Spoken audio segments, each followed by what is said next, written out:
apapun agamanya ya. Takwa itu adalah menjalankan perintah Tuhan dan menjauhi semua larangannya. Maka ini dijaga ya hubungan baik dengan Tuhan. Yang kedua, menjunjung tinggi nilai kemanusiaan. Ini hablum minanas ya. Kalau tadi kan hablum minallah ya, ke atas. Kalau ini ke sesama. Jadi kalian ini ya, menjunjung tinggi nilai kemanusiaan yang adil dan beradab. Nah, di situ ada kata-kata adil dan beradab kalau di Pancasila ya. Artinya apa? Artinya harus menempatkan sesuatu pada tempatnya dan beradab, beretika. Mempunyai adab, mempunyai perangai yang baik, yang bagus di masyarakat. Kemudian yang ketiga, berkontribusi pada peningkatan mutu kehidupan bermasyarakat, berbangsa, dan bernegara. Nah, ini negara kesatuan Republik Indonesia ya, yang sudah kita bangun bersama-sama. Nah, supaya bisa terjaga ya, nggak sampai terpecah belah ya. Saya mau nanya ke Wahid Ilham ini. Wahid Ilham, apakah bisa dengar suara saya, Wahid Ilham? Dengar, Pak. Nah, kalian pernah dengar negara yang namanya Yugoslavia, Wahid Ilham? Pernah, Pak. Nah, di mana itu, Wahid Ilham? Di Eropa. Nah, di Eropa. Ibu kotanya apa waktu itu?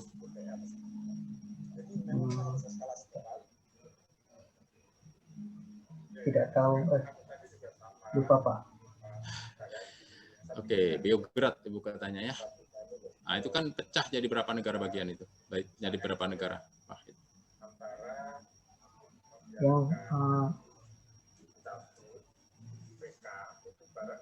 Yang Rusia kan? Rusia. Oke, bukan Rusia, yang Yugoslavia. Kalau Rusia kan yang lebih gede. Rusia itu bagian dari Uni Soviet. Rusia itu bukan bagian dari Yugoslavia.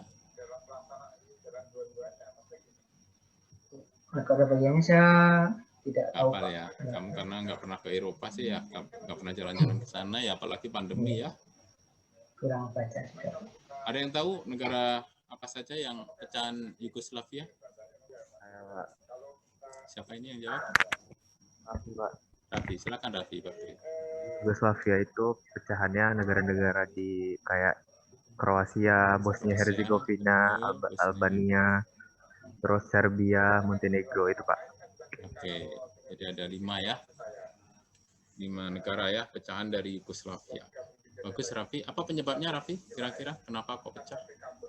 Jadi Yugoslavia itu kayak mereka membawa ajaran komunisme juga, Pak, dan sewaktu itu mereka gagal menerapkannya. Jadi banyak ya karena nggak cocok, jadi negaranya terpecah belah, Pak. Kurang lebih seperti Uni Soviet. Ya, kalau Uni Soviet pecahannya lebih banyak lagi ya. Ada Rusia, ada Kazakhstan, Turkmenistan, dan sebagainya ya. Baik, intinya karena public trust-nya ke pemerintah kurang, ke pemerintah pusat kan, pada pengen memisahkan diri. Nah, ini kita jaga ya, kalian jangan sampai seperti itu. Kita jaga supaya public trust ke pemerintah itu bagus. Kalian sebagai pegawai pemerintah ya jaga sikap, supaya dicintai rakyatnya, disenangi sama masyarakat. Begitu ya, berikan pelayanan yang tulus, yang optimal. Tidak malah menarik. Ini ya, misalkan menarik upeti atau apa yang mempersulit, jangan gitu ya. Jaga sikap di tengah-tengah masyarakat. Jadi pentingnya ini ya, etika di situ. Supaya kalian di masyarakat, di kampus ya, kalau waktu kuliah ya, atau di manapun lah ya. Nah, kalian menjaga sikap kalian ya, perilaku kalian supaya terpuji ya di tengah-tengah masyarakat. Termasuk menghargai keanekaragaman ini ya. Cinta tanah air, keanekaragaman budaya. Jadi satu sama lain saling menghormati ya. Menghormati agama, adat istiadat, budaya, dan sebagainya.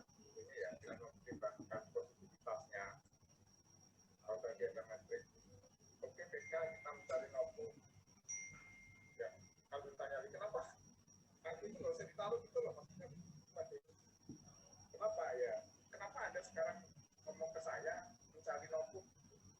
Itu kalau ada notebook sudah kita sampaikan gitu. Kalau notebook berarti kita di atas dengan bilang pakai bilang tadi. Kita bukan PK dengan bukti baru ini ya. Nah ini tuh kita punya nggak punya kan? Nah, saya juga berharap kalian taat hukum. Nomor 7 ini ya, penting ya. Patuh pada peraturan. Jadi harapan saya kalian jadi mahasiswa yang menjunjung tinggi hukum ya, atau peraturan di jalan ya, pakai helm dan sebagainya ya.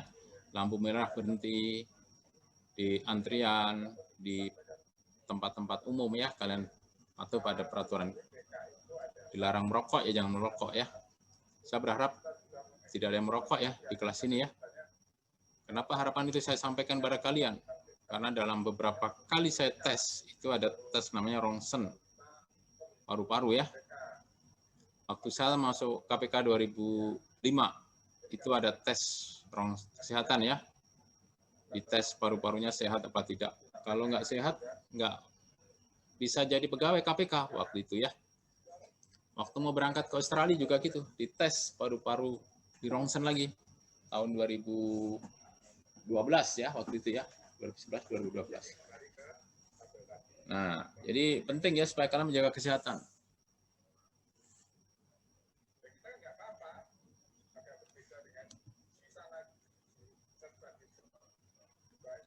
Nah, kemudian yang terakhir nih ya, saya minta kalian nanti bisa menginternalisasikan nilai-nilai anti korupsi. Nilai anti korupsi ini kalau di KPK ada 9 nilai ya, yang disingkat dengan Jupe Mandi Tangker Sepedil. Jujur peduli ya. Mandi, mandiri disiplin. Tangker, tanggung jawab kerja keras. Sebedir, sederhana berani adil. Jadi ada 9 ya. 9 nilai-nilai anti korupsi yang dikembangkan oleh KPK yang wajib kita internalisasikan dalam kehidupan sehari-hari kita. Nah, ini deskripsinya singkat mata kuliah. Sebelum UTS kita akan belajar fokus untuk etika. Setelah UTS kita akan fokus mempelajari anti korupsinya. Nah, nanti selain bacaan yang ada di LMS, kalian juga dianjurkan ya untuk membaca peraturan-peraturan terkait, mulai dari TAP MPR, undang-undang, kemudian ada PP, ada Perpres, ada Inpres, ada peraturan KPK, ada peraturan Menteri Keuangan, dan buku atau modul ya yang lain.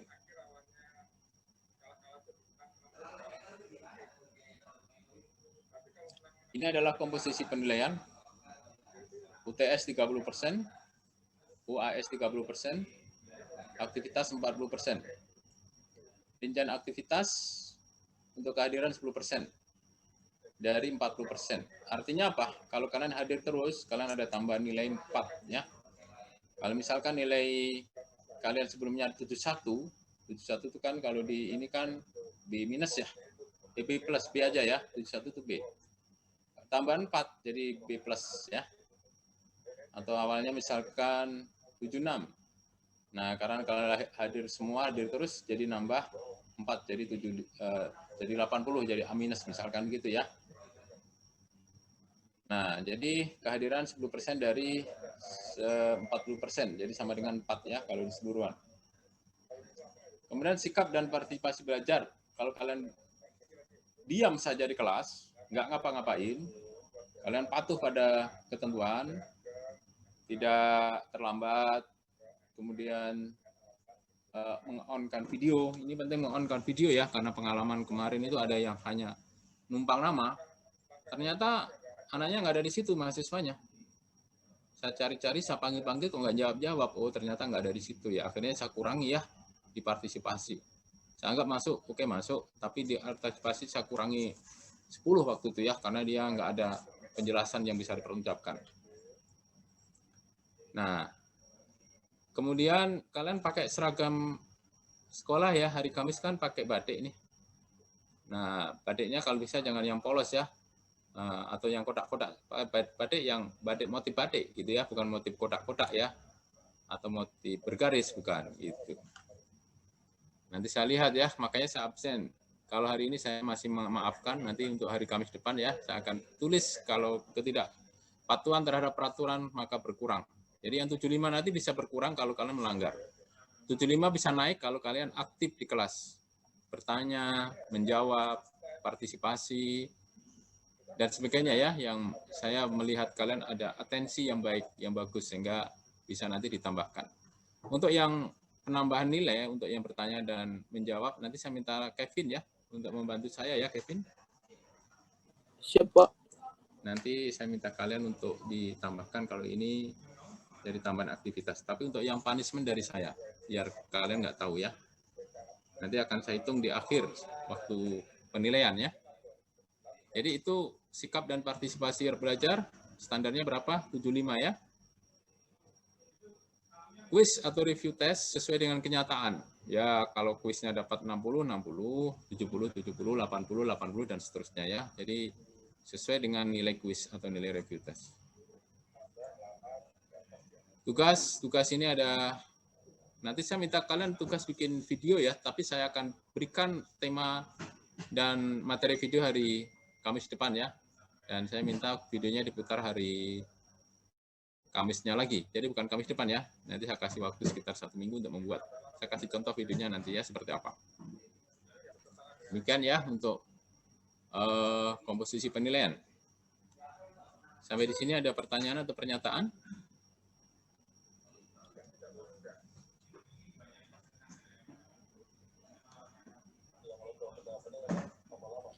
Belum ada, Pak. Belum ada.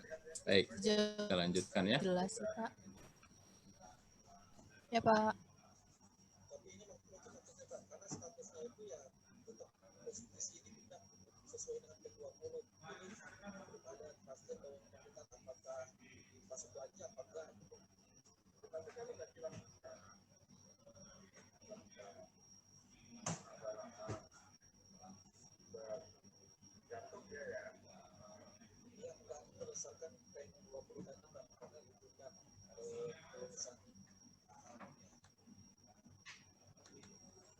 Baik, kita akan melihat untuk yang week pertama ya, yang hari ini. Capaian pembelajaran. Nanti kalau hari ini nggak selesai akan saya sampaikan di week besok-besok ya, hari Kamisnya. Yang pertama, mahasiswa dapat memahami dan menjelaskan kedudukan serta pentingnya mata kuliah etika dan anti korupsi. Selain itu, mahasiswa dapat memahami gambaran umum tentang pokok-pokok bahasan yang akan disampaikan dalam mata kuliah etika dan anti korupsi. Pengertian etika, sejarah etika, teori etika. Di materi pembelajaran nanti ada 7 ya, kedudukan dan urgensi mata kuliah etika dan anti korupsi, rencana penugasan, tadi sudah ya penugasannya ya. Pengertian etika, manfaat dan fungsi etika, 3 bagian utama etika, sejarah etika, dan teori etika. Nah, saya minta setiap pembelajaran itu sebenarnya untuk kalian baca materi dulu ya. Jadi sekarang kan week ke-1, nanti week kedua kalian sudah baca dulu ya, sehingga nanti waktu saya menyampaikan materi week 2, kalian sudah ada bekal, langsung diskusi bisa ya, interaktif.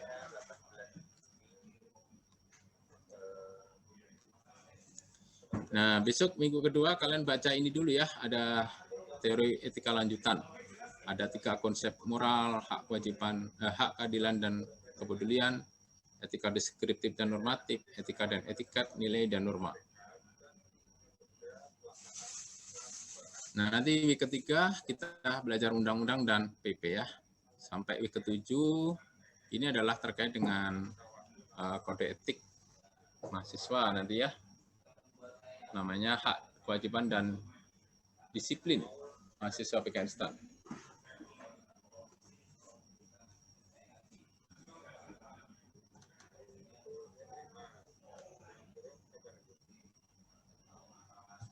Nanti setelah UTS, baru kita belajar anti korupsinya ya. Mulai dari week ke-9 sampai week ke-15. Nah, ini adalah kontrak belajar sebelum perkuliahan. Ini dulu dibuat waktu offline ya, bukan online, tapi nggak apa-apa nanti kalau mau memungkinkan bisa dipakai untuk online juga. Yang penting nomor 2 ini, proses di kelas. Mahasiswa diupayakan tidak terlambat masuk kelas. Mahasiswa terlambat berimbas pada pengurangan nilai aktivitas, terutama di sikap atau partisipasi. Apabila pengajar tidak bisa mengisi perkuliahan, ini kalau saya berhalangan ya, saya akan minta untuk mengganti ya di jadwal perkuliahan yang lain. mahasiswa diharuskan menggunakan pakaian sesuai dengan tata cara berpakaian di lingkungan PKN-STAN. Yang terakhir, mahasiswa juga harus menyalakan video ya, kecuali kalau ada kendala jaringan ya, sehingga nggak bisa menyalakan video. Saya izin, baterainya lagi lowbat ya.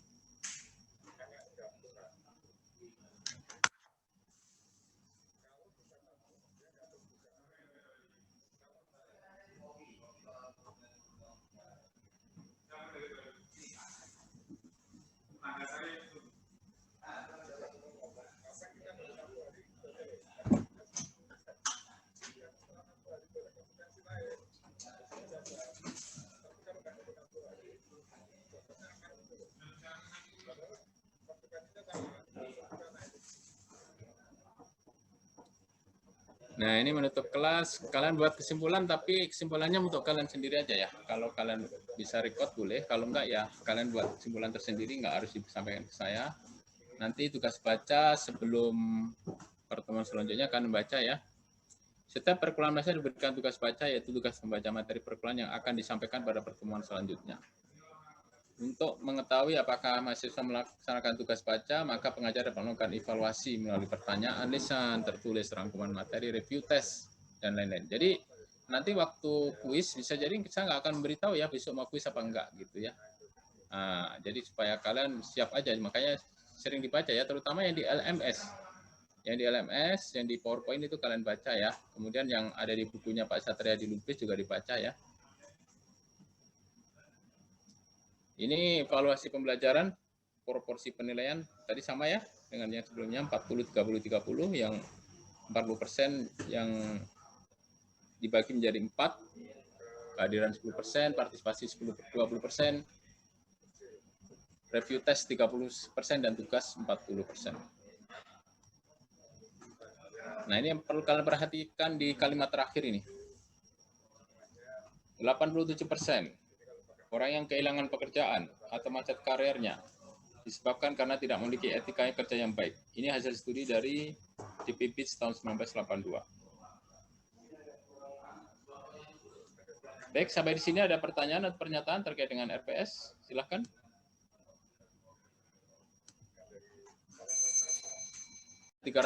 Halaman, tapi tidak semuanya saya sarankan untuk dibaca ya. Nah, yang nggak dibaca yang mana? Yang nggak baca yang di bab tentang anti korupsi ini ya. Saya lihat dulu ya di sini ya.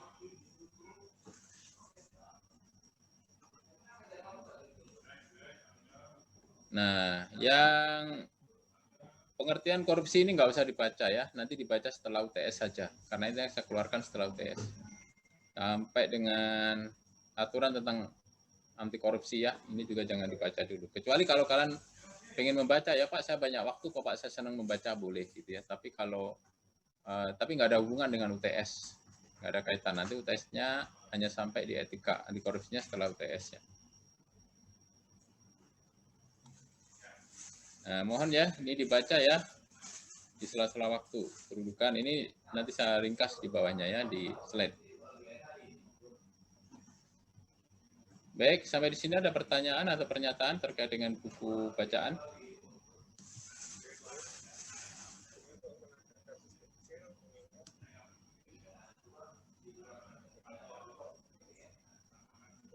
Belum ada dari saya, Pak. Oke, belum ada ya. Mengenai nilai yang tepat atas penerapan standar etika dan anti korupsi kepada mahasiswa sebagai calon ASN. Saya mau tanya ini ke Muhammad Ridwan. Nah, Ridwan bisa dengar suara saya, Ridwan? Ya, Pak. Coba sebutkan nilai-nilai anti korupsi yang dikembangkan oleh KPK. Apa saja, Ridwan? Mandiri. Mandiri. Ada ya. 9 ya, Pak? Iya, ada 9, betul. Mandiri, sederhana, adil,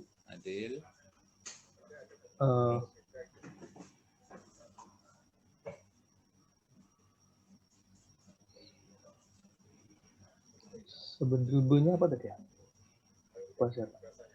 Mandiri, nah itu Pak yang itu. Adil. Coba Raffi lanjutkan, Raffi Bakri. Jujur, peduli, disiplin, tanggung jawab Pak. Saya ingat. Oke. Jujur, peduli, disiplin, tanggung jawab. Tadi Ridwan apa? Mandiri, adil, sederhana, Pak. Sederhana, oke. Jadi masih ada berapa nih yang belum nih? 6, Pak. 6 ya. Coba gabungkan dengan Raffi tadi. Tadi Raffi mengatakan apa tadi, Ridwan? Mandiri, sederhana, adil, jujur. Apa ya tadi ya?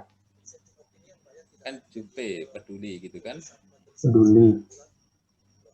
Terus? Gak nangkep saya, Pak. Raffi nggak ngomong gitu. Baik, apa-apa Ridwan. Jadi jujur, peduli kan jupe, mandiri, disiplin, tanggung jawab, kerja keras, sederhana, berani, adil. Nah, gitu ya, ada 9 ya Ridwan ya. Baik, Pak. Baik. Yang kedua, mampu memahami dan praktek aturan dan kode etik. Jadi nanti kalian kalau masuk ke organisasi apapun nanti akan terikat oleh kode etik.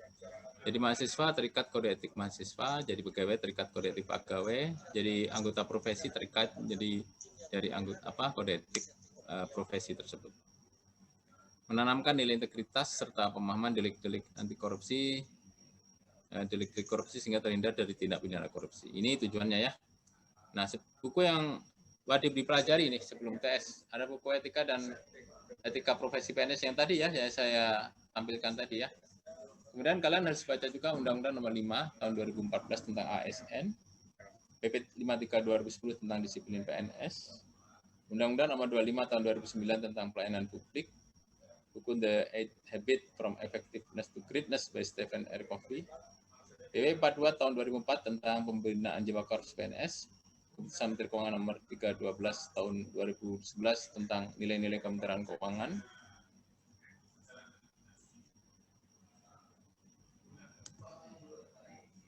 Coba Siska. Iya, Pak. Sebutkan nilai-nilai Kementerian Keuangan apa saja, Siska? Yang pertama itu apa sih namanya itu, Pak? Yang pertama apa? Yang pertama? Tunggu. Nilai-nilai Kementerian Keuangan apa saja? Integritas, Pak. Integritas, profesionalisme, sinergi, pelayanan, sama satu lagi itu kesempurnaan. Oke, kesempurnaan. Betul ya. Jadi ada 5 ya? Iya, Pak. Terima kasih. Berarti kamu memperhatikan, Siska. Iya, Pak. Ini kita kan di sekolah kedinasan ya, di bawah Kementerian Keuangan. Makanya ininya harus tahu ya tentang nilai-nilai, tentang slogan Kementerian Keuangan ya, tentang struktur ya Kementerian Keuangan itu di pusat apa saja dirjennya begitu ya, karena bisa jadi nanti kamu ditempatkan di Kementerian Keuangan ya, walaupun tidak ada jaminan di sana ya, tapi paling tidak tahu lah ya. Kemudian PMK tentang kode etik PNS Kemenkeu nomor 190 tahun 2018 seperti di Pekenstan nomor 4 tentang hak, kewajiban, dan disiplin mahasiswa Pekenstan. Ini sebelum tes ya, nanti kalian wajib baca buku ini semua ya, pelajari semua. Nanti saya akan sambil jalan ya dipelajari di masa yang akan datang. Ini setelah tes, kita lewati aja ya. Nanti setelah tes intinya anti korupsi. Ini materi pelajaran sebelum UTS, pengantar etika, profesi, dan anti korupsi. Week 1 dan 2 tentang teori etika ya. Week 3 nanti belajar tentang disiplin PNS dan ASN. Saya nanya nih ke Anissa Puspitasari.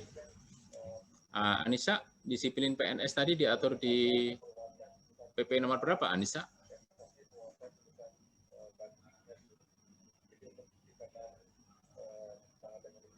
PP nomor berapa tadi tentang disiplin PNS? Bentar, Pak.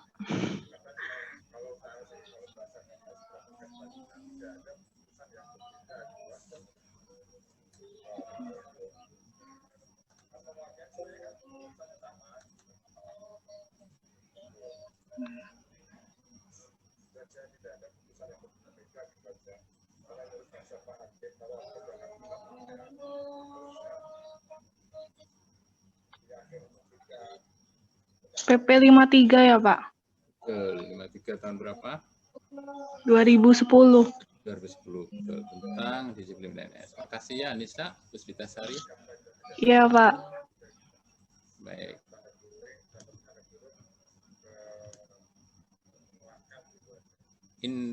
Indah Rahma, halo Indah, bisa dengar suara saya Indah? Iya, Pak. Nah, kamu kan di Raja Basa ya Indah ya, di Lampung ya? Iya. Nah, di Lampung itu kota yang indah ya, kota kenangan. Saya senang sekali ya tinggal di Bandar Lampung. Baik, pertanyaannya ASN itu diatur di Undang-Undang nomor berapa? Indah, ASN. Nomor 5 tahun 2014. Oke, pinter Indah. Betul ya, 5 2014.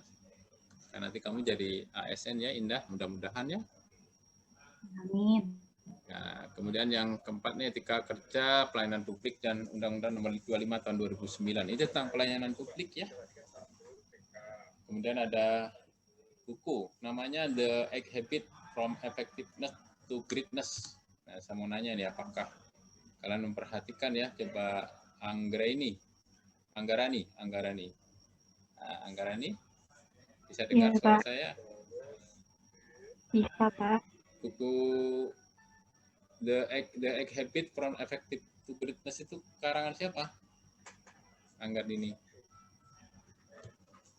Karangannya Steven, Pak. Nah, Stephen siapa?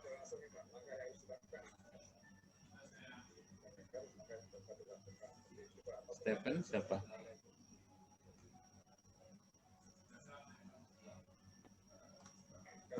Stephen Covey ya, Pak? Iya, Stephen R. Covey ya. Lupa dari nama Amerika lengkapnya. ya. Apa sih artinya The 8 Habits itu?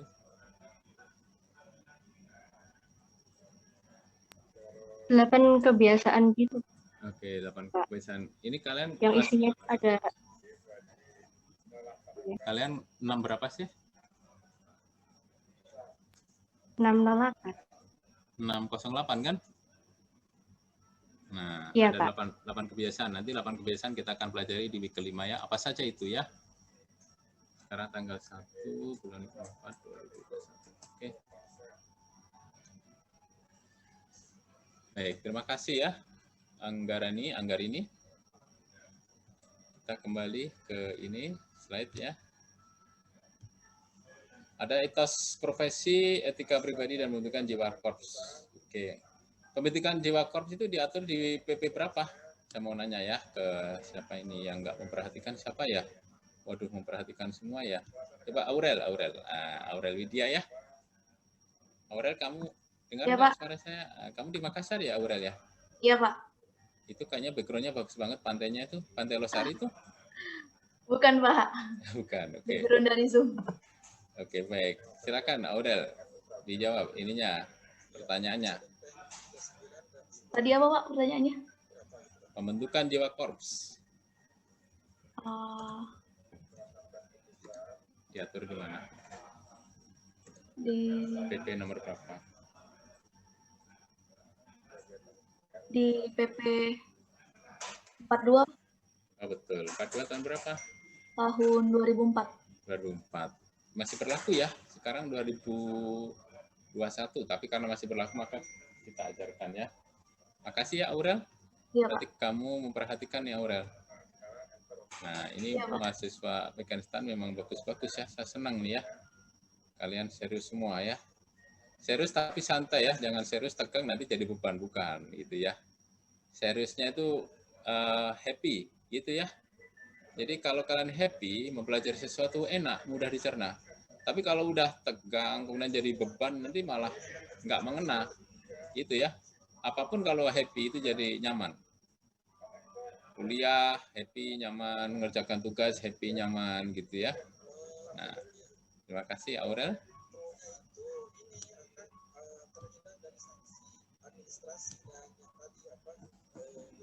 Nah, ini kemudian kode etik Kementerian Keuangan.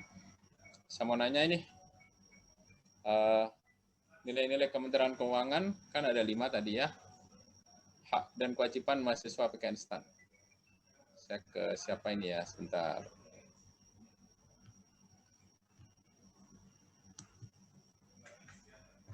Aan, coba Aan Faryandi, yang nomor 1, Aan. Hadir, Pak. Oke, pertanyaannya diatur di manakah hak, kewajiban, dan disiplin mahasiswa PKN STAN itu? Hak dan kewajiban. Disiplin mahasiswa PKN STAN diatur di mana? Di Per 4 ke salah tuh, Pak. Betul, Per 4. Oh. Kamu masih ingat ya? Tahunnya berapa? Tahunnya? Tahun 2016 apa 17? Oke, 17. 17 betul ya. Iya.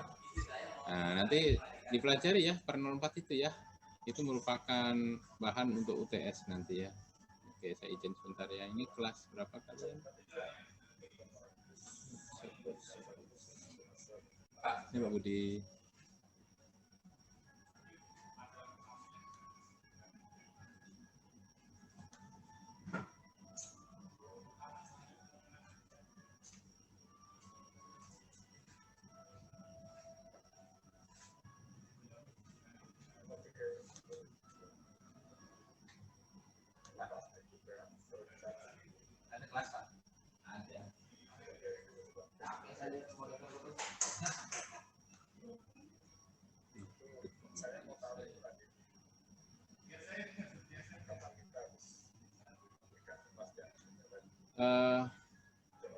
Bentar.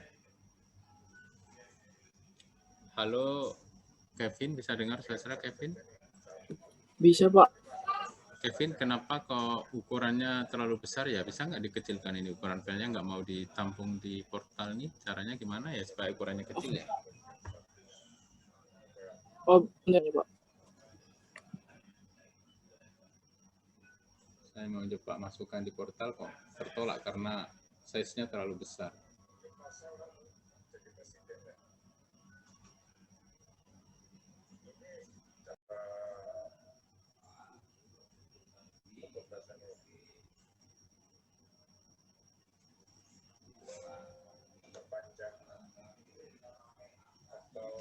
Baik, etika itu ada yang mengartikan sebagai yang membedakan antara yang baik dan yang buruk ya, atau yang benar dan yang salah.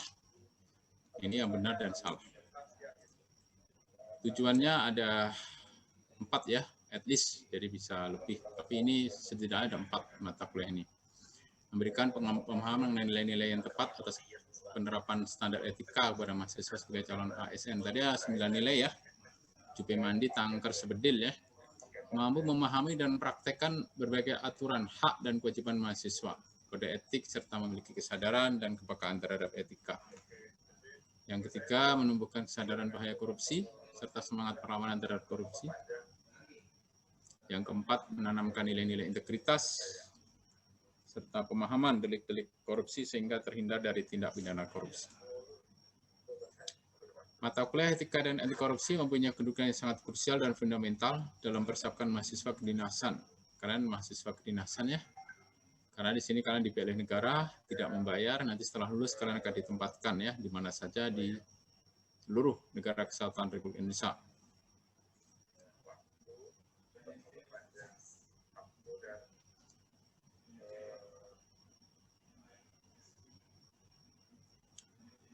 Fungsi pemerintahan ada 2, yaitu fungsi regulasi dan fungsi pelayanan.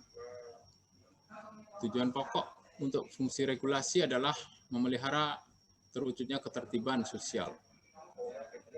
Dalam rangka ketertiban sosial ini, pemerintah bertanggung jawab untuk menentukan peraturan terkait dengan mewujudkan ketertiban tersebut ya, yang secara hukum mengikat setiap warga negara.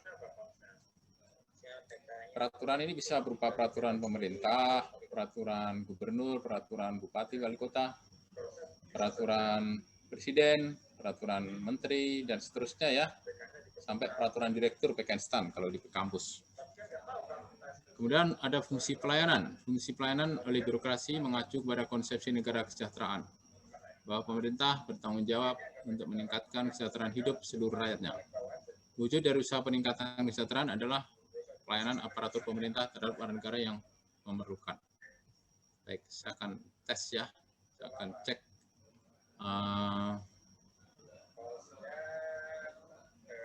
Ahmad. Ahmad yang nomor 2, Ahmad. Ya, Pak. Nah, bisa Ya, dengar? Pak. Bisa, Pak. Tadi fungsi pemerintahan ada berapa, Ahmad? Ilyas. 2, Pak. Apa saja coba sebutkan? Regulasi dan satunya pelayanan. Oke, di antara regulasi dan pelayanan ini, Ahmad, nanti kalau kamu setelah lulus dari D3 akuntansi ya, kemungkinan besar kamu ditaruh di fungsi regulasi atau di pelayanan, Ahmad? Pelayanan, Pak, kemungkinan besar. Kenapa kok pelayanan? Coba terangkan ke teman-temannya, Ahmad. Karena kemungkinan juga nanti kita bertemu langsung sama masyarakat, kayak sepengalaman saya melalui kakak tingkat saya itu nanti kebanyakan dari pajak ya Pak, kakak tingkat saya itu di KPP itu melayani masyarakat yang ingin kering pajak itu Pak. Oh, kering pajak, oke. Masuk pajak itu Pak. Baik, karena memang kantor-kantor daerah itu banyak kan di pelayanan ya, kantor pelayanan pajak, kantor pelayanan bea cukai, kantor pelayanan perbendaharaan negara, kantor pelayanan piutang dan lelang negara gitu ya. Kalau regulasi adanya di mana sih, Ilyas? Ahmad Ilyas? Kalau regulasi biasanya di top-top gitu Pak. Kalau kita kan ada legislatif. Nah, di DPR, MPR gitu Pak. Ya, DPR, eksekutif ya, di kantor pusat, begitu ya, Ahmad Ilyas? Di tempat kantor pusat Dirjen Perbendaharaan ya, nanti produk hukumnya peraturan Dirjen Perbendaharaan, peraturan Dirjen Pajak di kantor pusat gitu ya. Makanya di kantor pusat sedikit, yang daerah banyak, kantor pelayanan banyak ya. Baik, terima kasih ya Ahmad Ilyas. Berarti kamu memperhatikan ya, seksama ini ya. Saya senang ya, Ahmad. Alhamdulillah. Alhamdulillah, baik. Nah ini ya, kita kembali ke sini ya. Karena banyak fungsi pelayanan, nanti banyaknya di pelayanan juga ya. Saya akan tunjukkan ya apa saja sih ininya. Tadi ya, regulasi pelayanan publik. Nah ini pelayanan publik. Nah etika pelayanan publik itu etika birokrasi ya hakikatnya ya. Atau etika PNS sebagai pelayan publik. Etika pelayanan publik bidang etika terapan atau praktis. Etika pelayanan publik berkaitan dengan penerapan prinsip-prinsip dan standar-standar moral. Fokus utama adalah apakah aparatur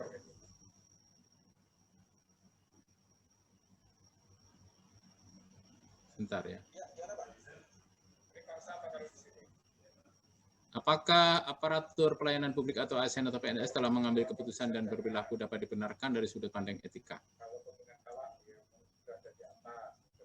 Nah, apa itu kompetensi? Nah, kompetensi itu dari 3 elemen utama ya. Pertama ada knowledge ya. Knowledge itu ini ya, pengetahuan ya. Yang kedua skill. Skill itu adalah keterampilan ya. Yang ketiga attitude. Jadi pengetahuan, keterampilan, dan sikap perilaku kualitas yang diperlukan oleh staf karyawan untuk melaksanakan kerjaan secara efektif dan mempengaruhi kinerja seorang. Namanya kompetensi ya. Jadi kompetensi itu kemampuan dan karakteristik yang dimiliki oleh PNS berupa pengetahuan, keterampilan, dan sikap perilaku dalam tugas jabatannya. Sehingga dapat melaksanakan tugas secara profesional, efektif, dan efisien. Saya mau nanya lagi ya, sebentar.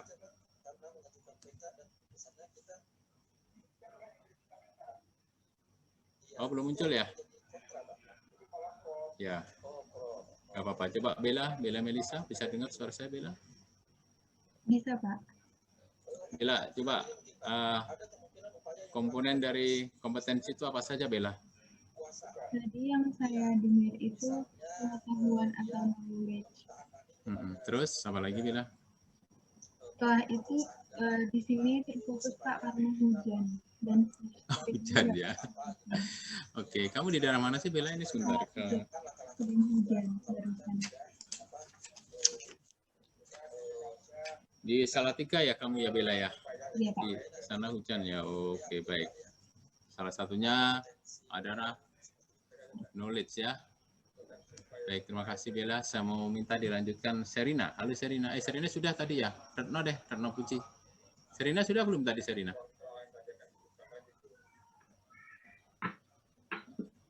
Sudah saya tanya belum, Serina? Halo Serina, bisa dengar suara saya, Serina? Halo. Halo Serina, apakah bisa dengar suara saya dengan jelas, Serina? Halo. Iya, Serina. Halo, Pak. Halo. Apakah suara saya terdengar jelas, Pak? Oke, terdengar jelas. Coba Serina sebutkan 3 komponen dari kompetensi. Apa saja, Serina? Yang tadi saya dengar dari penjelasan Bapak itu knowledge, skill, sama attitude, Pak. Sama? Knowledge, skill, sama attitude. Attitude, sikap. Baik. Terima kasih ya, Serina ya. Sama, Pak. Tadi yang 2-3 siapa ya? Puput ya? Ada Puput di sini? Iya, Pak, saya. Coba ulangi, tadi 3 komponen itu apa saja? 3 komponennya jadinya ada knowledge, skill, sama attitude, Pak. Nah, di antara 3 komponen itu, mana yang paling berperan dalam menentukan karir seseorang yang akan datang? Kalau menurut RPS yang paling bawah tadi attitude, Pak. Betul, attitude, sikap. Sepandai apapun kalian, kalau sikap kalian nggak bagus, kalian nggak akan bisa maju dengan baik ya. Apalagi sikap koruptif, malah dipenjara gitu ya. Sikap ini penting. Maka cerdas apapun kalian ya, kalau sikapnya nggak memberikan nilai positif, ya nggak akan diperlukan. Di organisasi yang paling utama sikap. Makanya nanti kalau kalian ditempatkan, di tempat kerja ya, dimanapun, itu jaga sikap kalian. Sikap positif, sikap hormat gitu ya.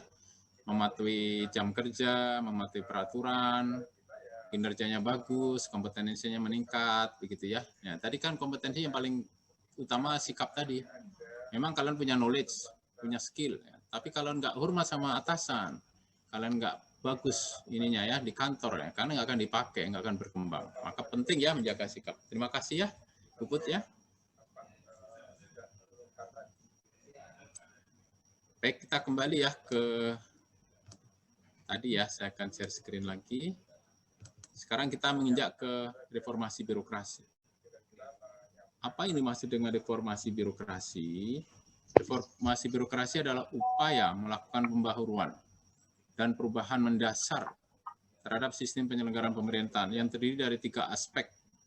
Apa saja aspek itu? Pertama adalah kelembagaan.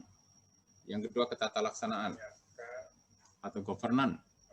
Yang ketiga adalah SDM atau sumber daya manusia.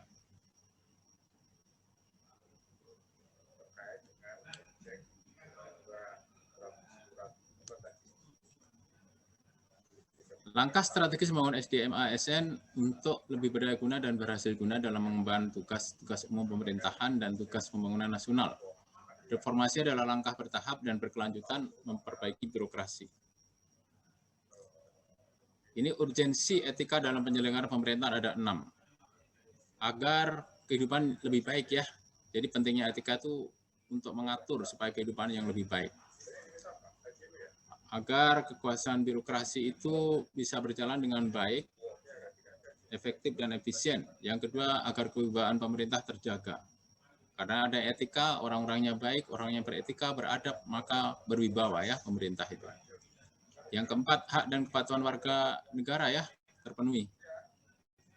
Misalkan hak memperoleh layanan, karena dilayani dengan baik, yang melayani beretika, maka dia terpenuhi ya hak dan kepatuhan warga negara. Yang kelima, celah harapan masyarakat. Celah harapan dan masyarakat kepada pemerintah tinggi ya. Reformasi yang terakhir, reformasi penyelenggaraan pemerintah. Jadi ada 6 ya urgensi etika dalam penyelenggaraan pemerintahan. Oke, saya mau nanya ya sebelum ke sini.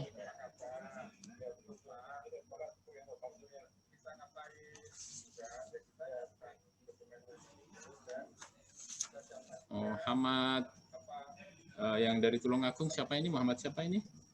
Muhammad Fikri. Fikri, aja Pak Fikri. Apa yang dimaksud dengan reformasi birokrasi, Fikri?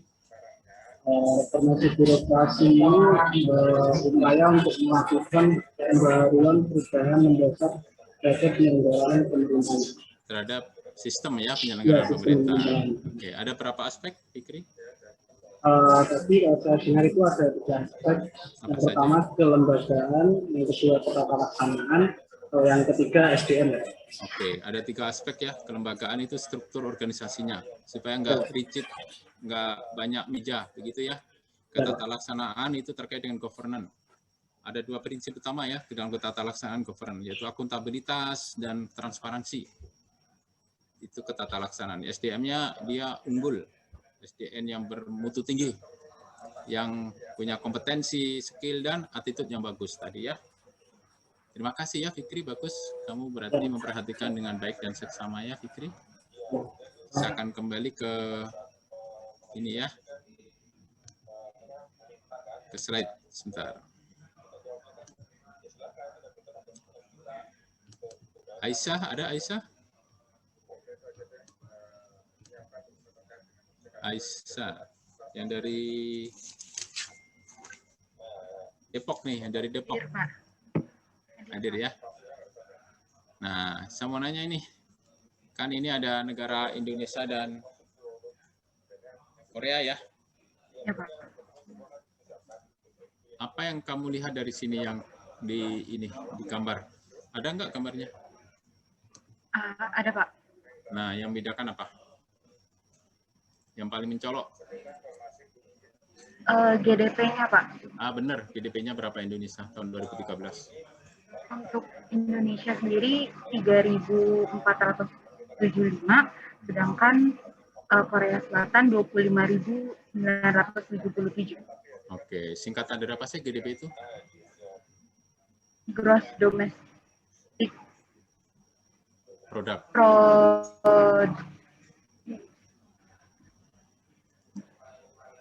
Baik, terima kasih ya. Saya.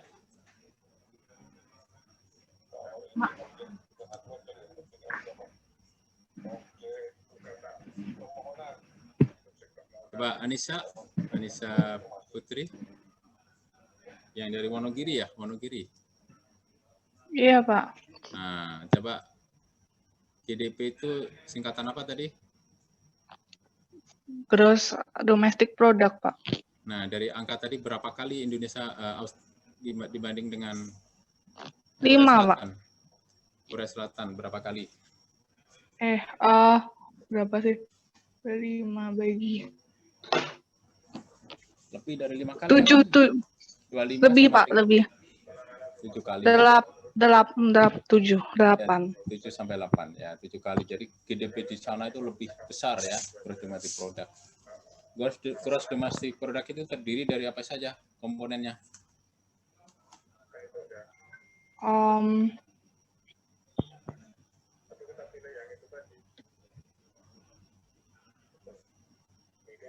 Putri, ada yang tahu gross domestic product komponennya apa saja?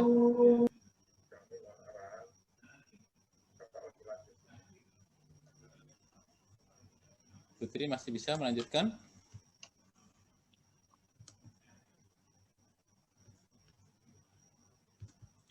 Kemarin belajar ekonomi kan? Apa aja coba? Seperti konsumsi, seperti itu, Pak. Investasi, konsumsi, belanja pemerintah, dan ekspor impor. Ekspor dikurangi impor, ya betul. Makasih ya, itu komponen utama dari gross domestic product. Jadi gabungan dari 4 komponen yang tadi ya, konsumsi ya, kemudian ada government expenditure, investasi, ditambah ekspor dikurangi impor ya. Nah itu sama dengan gross domestic product. Jadi di ini ya, Korea Selatan jauh lebih unggul dibanding dengan di Indonesia. Coba Raisa, ada Raisa? Ada, Pak. Raisa, ya. Kamu pernah ke Korea Selatan, Raisa? Belum pernah, Pak. Belum. Tapi kalau ke Korea pernah ya? Mana, Pak? Korea. Korea? Belum, Pak. Belum ya, yang Jawa Tengah itu ya. Baik, nggak apa-apa. Korea Selatan itu kapan sih merdekanya, Raisa?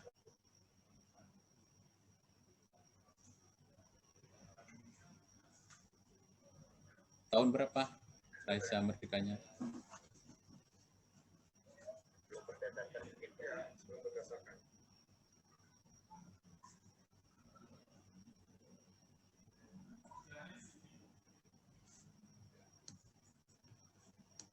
Dimulai langsung dari terluka disampaikan dan menggunakan. Oh, lagi.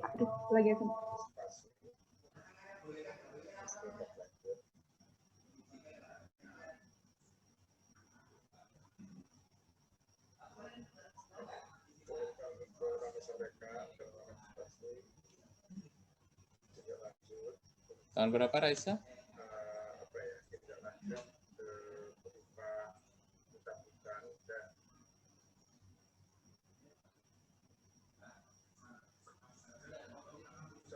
Sama dengan Indonesia nggak, Reza, tahunnya? Apa habis azan. Oh, habis azan, ya. Tapi saya kurang tahu, tapi kayaknya bukan sama dengan Indonesia nih, Pak. Kalau bukan sama, berarti beda dong. Iya. Bedanya di mana?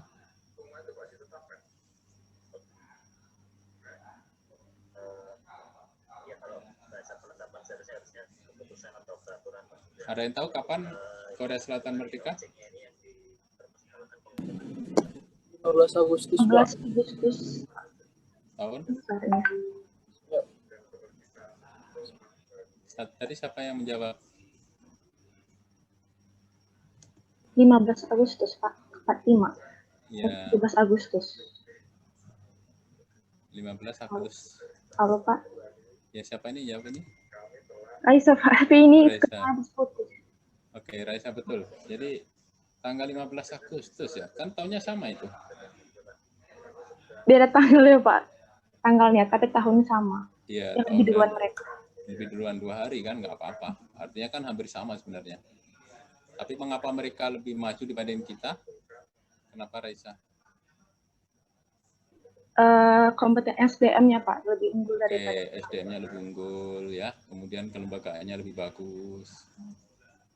Dia nggak terbelit. Intinya dia melakukan transformasi dengan baik ya. Melakukan yang namanya reformasi birokrasi lebih duluan dan lebih baik. Baik, terima kasih ya Raisa ya. Saya akan ini sebentar saya share sedikit nih terkait dengan yang tadi.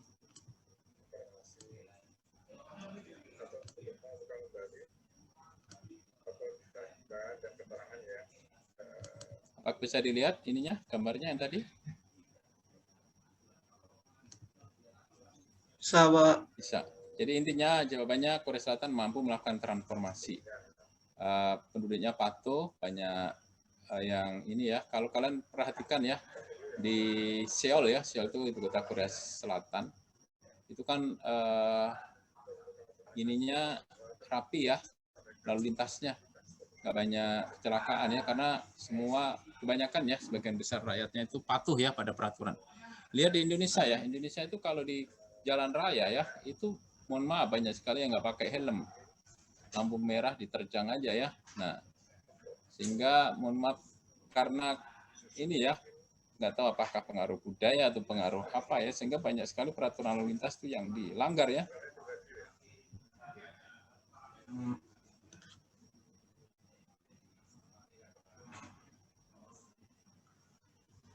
Baik, sampai di sini ada pertanyaan dan pernyataan. Terima kasih sebelum ke selanjutnya.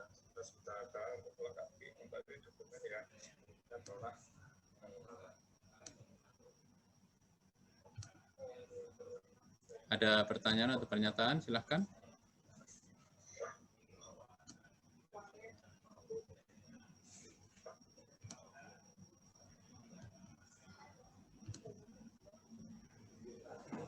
Sepertinya belum ada, Pak. Belum ada, baik. Saya akan putarkan video ya. Kalian udah pernah lihat video nggak Introduction to Ethics yang di LMS?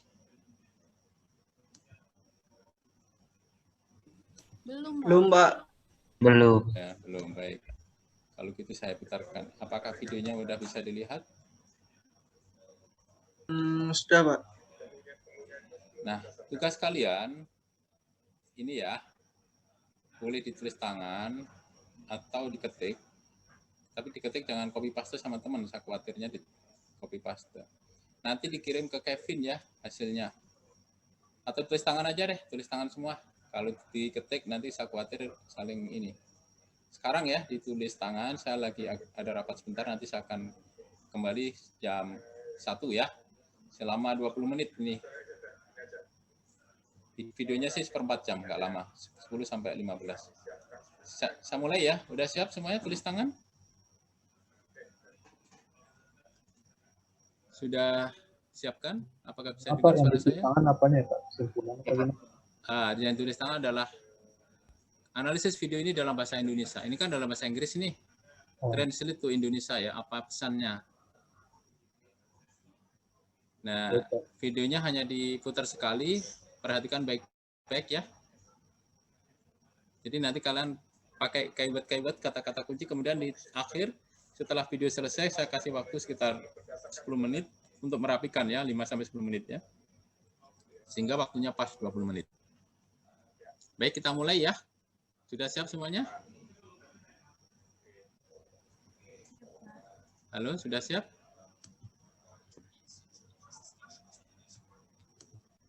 Bisa dengar suaranya? Sudah, Pak. Bisa terdengar. Gambarnya kelihatan? Ya, Pak. Baik, lanjut ya, Ahmad Ilyas dan kawan-kawan. Silakan ya, lanjut.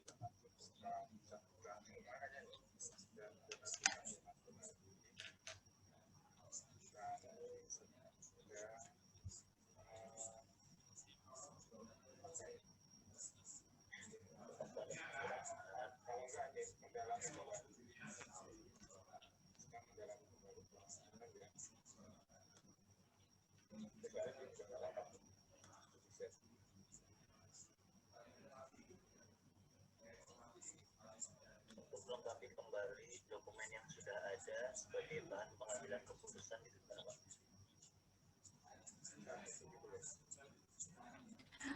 Maaf Pak sebelumnya.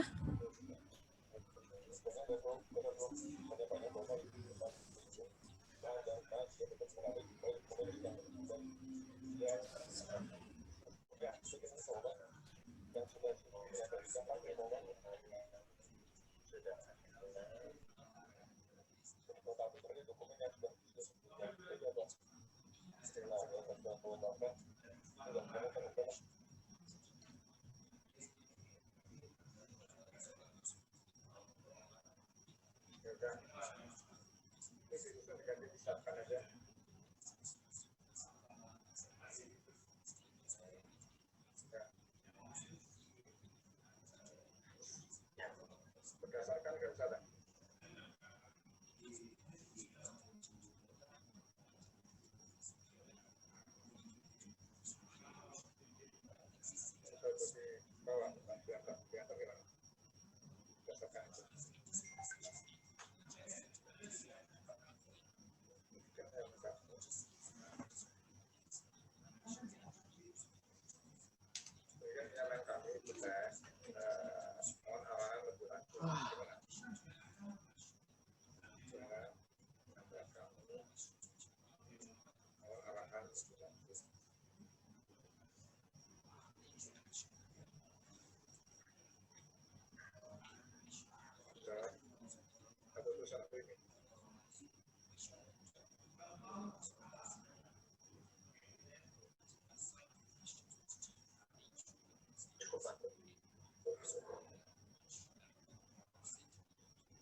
Kasih ke Pak Faris untuk rapiin deh. Ini terakhir ya. Terakhir. Ya. Nanti kalau sudah ditanyakan ke hasil itu, Faris. Pak Faris, Saya lengkapi tanggal-tanggal yang tadi dokumen-dokumen tadi dulu, Pak ya. Ya. Tapi untuk dirinya saya jelaskan tadi ya. Fisikanya. Ya, Pak. Oke. Oke, makasih ya. Terima kasih atas satu tapi kita sempat ya. Singkat kali ini. Ya, karena Mas Faris sudah baca lengkap.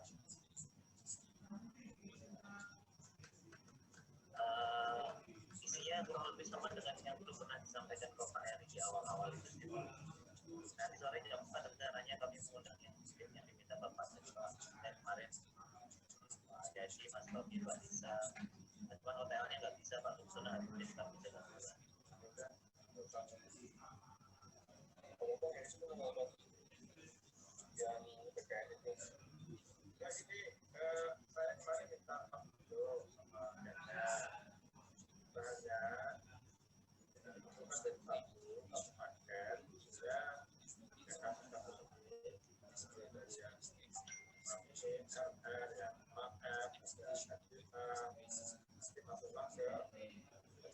aspek yang dimaksud itu Pak ini isunya itu yang SRD terusnya itu apa lagi itu ini kan